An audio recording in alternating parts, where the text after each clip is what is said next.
Tessa Blanchard versus Arianna Grace match leads to a memo from TNA management about slaps and open hand strikes. We covered that on the member show. WWE star Arianna Grace has finished up with TNA Wrestling after Against All Odds, which was her last scheduled date for the company now. That's via Indy Hartwell's vlog.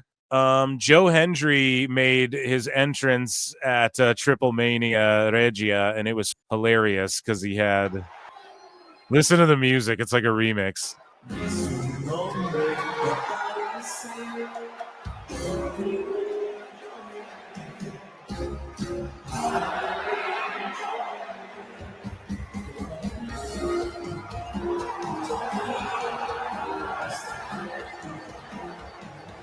That's amazing. And the crowd, he was so over. Speaking of which, we also have a video of Joe Hendry with Mr. Iguana, because why not? Might as well go viral as shit. Say his name and he appears. I believe in Joe Hendry. Yeah, dude. Why not? Why not run the views up with that? You know what I'm saying? So someone posted from This Is TNA. This is actually TNA's account, and they deleted it. So there you go. Did they delete it? Damn. And then Steph DeLander responded and said, LMAO, I thought the same. And then Nyla Rose is like, damn, you know, jumped on it. Look at this, guys. And TNA deleted it. So they called Tessa Blanchard the Diamante. And then Diamante from LAX, who, by the way, I'm a fan of as well. And I always thought she could have done way more in AEW. And Diamante, she owns the patent on that. And so there you go, man. Diamante had that theme too. I'm pretty sure that was like down. Is she still in AEW? Where it was like down, click, click, bang, bang with the guns? Is that her? Dude, that theme goes hard as with the hats. Down, down, boom, boom. That slaps. Is that Ruckus? Whoever cooked that theme? Bravo. Can't say the same about Jordan Grace's, but Diamante's theme cooked. Anyways, TNA deleted that.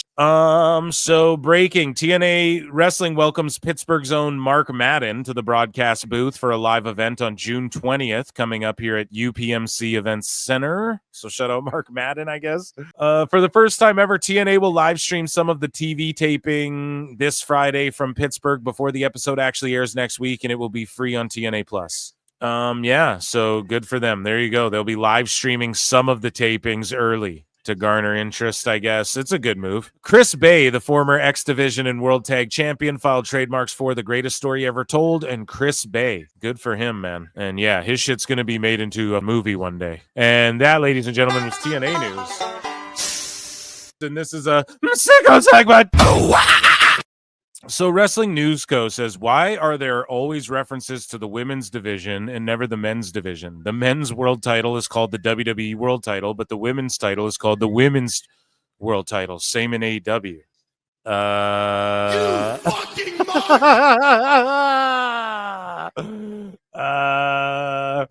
all right.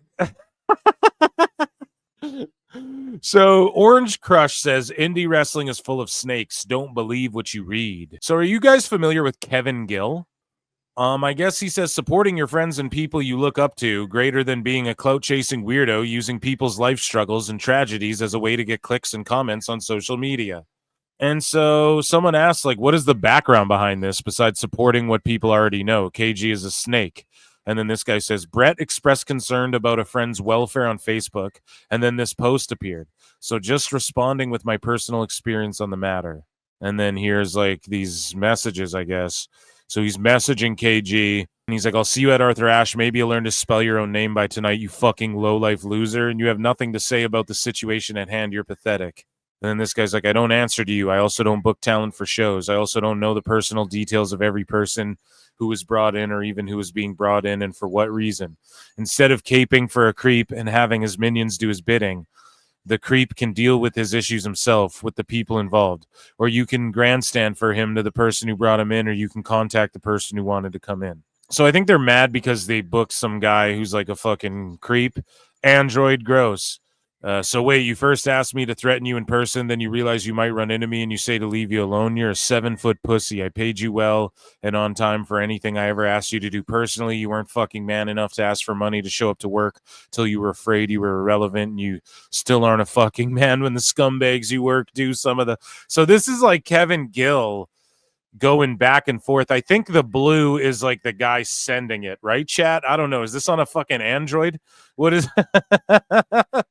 Like, what are the bubbles? I don't know who's who here, but yeah, this is just unfortunate that these guys are like gonna come throwing dukes or whatever over this shit. It happens, man. This wrestling business is lots of egos. So Ringside News says, do you agree with the remarks said about WWE stalkers can't get any action? Konnan. So Konnan says, orale. He says, where's my Konnan here? We better give him one. Konnan. One time for the sickos. So Konnan says, WWE women get hate from guys who can't get laid and turn to stalking.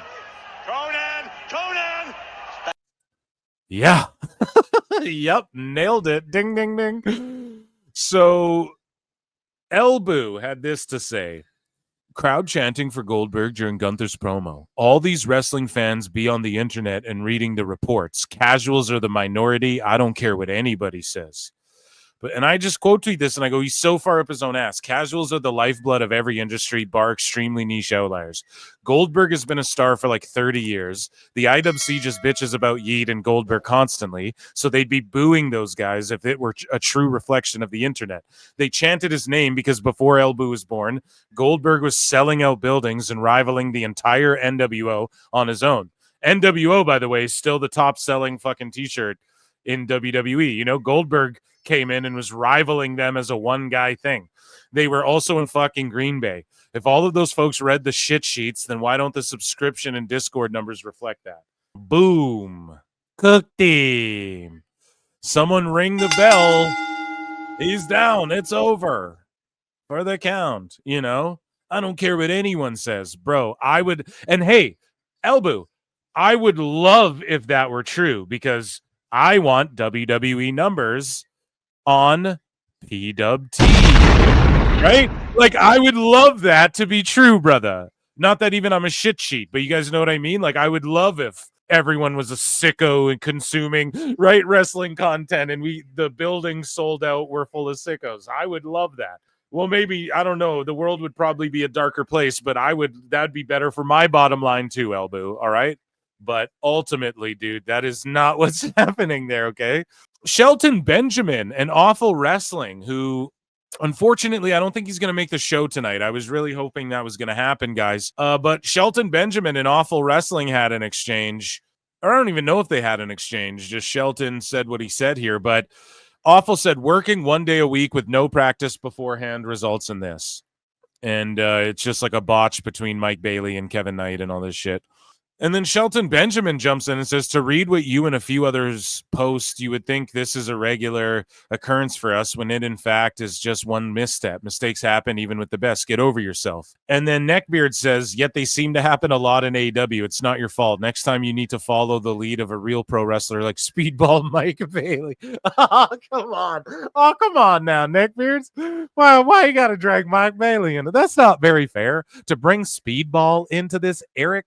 I'm here for a Speedball Mike Bailey at StarCast this year. Holy shit. But then Benjamin plays it cool and he goes, I'm on it. Yeah, fuck yeah. At least he's like, he's not taking it seriously. I love that shit. And fucking shout out Neckbeards, dude. That popped me hard, dude. I like Mike Bailey. Come on, that's not very fair. No, and then Benjamin just popped for it, so that's good shit. And Awful, I mean, he grabs the attention with some of these posts. But that is true. Like, okay, more often than not, is AEW more botchy than WWE? Yeah. Is it happen all the time, though? No, especially relative to how crazy. Like, yes, this is what we got to remember, too. Oh my God, he just dropped him on his head. To them, they're like, oh, well, that was dope. You know what I'm saying? So you're like, all right. But yeah, we have these dudes. Like, look at this. Someone sent me this, or I saw this floating, whatever, and I saved it. And Took's like, Raw hits an all-time low. 348,000 households around the world watched live. And then this guy, the New Geeks, AEW haters, crickets, where they at? But look, these people are all blocked. You know what I'm saying? Like, everyone's blocked. And I'm like, this is just incestuous and sad. Where's anyone who will refute the bullshit? They're all blocked. Tom Pestock responded to some guy. This guy like called. So Tom Pestock, Baron Corbin, Bishop Dyer. He said, and Neckbeards, of course, is under here. What did I miss? Well, Neckbeards, let me fill you in. What had happened was this guy like made a joke, and then Baron Corbin made the joke, oh, my 6-year-old's as tall as Johnny Gargano. And then this guy quote tweeted it and was like, your 6-year-old's a little bitch. That's what he said. Like, called his 6-year-old a little bitch. And then Baron Corbin, Tom Pestock, Bishop Dyer says, it's really sad you can't make a joke about a friend and former coworker without the insane toxic IWC coming after you. If you act like this about wrestling, just know you ruin it for fans and talent. Reevaluate your life. It's pathetic. I think Johnny is dope. Exactly. He just nailed it right on the head there. Like, you don't have to take it to the sicko level. Now, this is the type of sicko I enjoy. Conrad, speaking of Conrad, he tweeted this out. Now, this is commitment. This guy got a fucking tattoo on his head of homicidal suicide. I don't know. We can't even say these words on YouTube, folks. Sabu. It's a wrestler. This is a gimmick in a parody pro wrestling show. It's a nickname. YouTube. Yeah, he got that tatted on the back of his head, dude. That is amazing. This guy at Davey DTD is hot as shit for Abadon, and he grossed her out. And he says, hey, and then she doesn't answer, obviously. And then 8 minutes later, he says, and this is at 10 a.m., folks. And he says, how much do I have to pay to watch you play with that fat pussy? Oh, my God. Oh, my God. Dude, I'm ready to spend if you're ready to work it for me. Oh, my God. Ugh. You what? Jesus Christ. And then, yeah, she's like, fucking, ew, gross. Or, yeah, she just tweets out gross. Why do you think that would work in any scenario? And that, ladies and gentlemen, was the Sicko Segment.